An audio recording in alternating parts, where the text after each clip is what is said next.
রীতিমতো রেকর্ড বয় বনে যাচ্ছেন স্পেনের লামিনে ইয়ামাল। এবার সর্বকনিষ্ঠ ফুটবলার হিসেবে গোল্ডেন বয় পুরস্কার জিতলেন তিনি। ইউরোপের শীর্ষ সংবাদ মাধ্যমের প্রতিনিধিদের ভোটে এই পুরস্কার পান ইয়ামাল।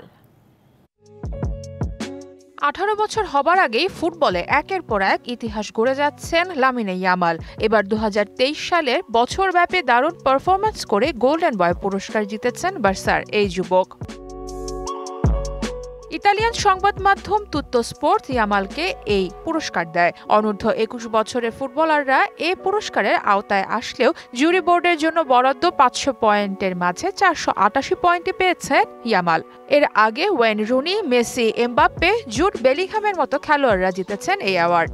এবার তাদের সাথে এই তালিকায় যুক্ত হলো স্পেনের তরুণ সেন্সেশনের নাম। গত মৌসুমে বার্সেলোনায় নাম লেখানোর পর থেকেই সব আলো নিজের দিকে টেনে নিয়েছেন ইয়ামাল। বার্সার জার্সি গায়ে জড়ানোর পর ডাক পেয়েছেন স্পেন জাতীয় দলে। সব থেকে কম বয়সে ইউরোপিয়ান চ্যাম্পিয়নশিপে নাম লিখিয়েছেন। জুন জুলাইয়ে সর্বকনিষ্ঠ হয়ে ইউরো শিরোপাও জিতেছেন। মাঠের অলরাউন্ডার আমি, আর ঘরের allrounder Tilex. Tilex toilet cleaner, clean মানেই টাইলক্স। হয়েছেন টুর্নামেন্ট সেরা। আর এবারের ব্যালন ডি'অরেও অনূর্ধ্ব 21 বছর বয়সী পুরুষ ফুটবলার হিসেবে কোপা অ্যাওয়ার্ড জিতেছেন এই স্ট্রাইকার। ইয়ামালের সাথে সাথে রেকর্ডের ভাগিদার বনেছে বার্সেলোনাও। সব মিলিয়ে গোল্ডেন বয় অ্যাওয়ার্ড জেতা বার্সার চতুর্থ ফুটবলার তিনি। আর কোনো ক্লাবই 3 বারের বেশি এ পুরস্কার ঝুলিতে নেই। কাতালানদের হয়ে এর আগে গোল্ডেন বয় জিতেছেন মেসি, গাভি আর পেদ্রি।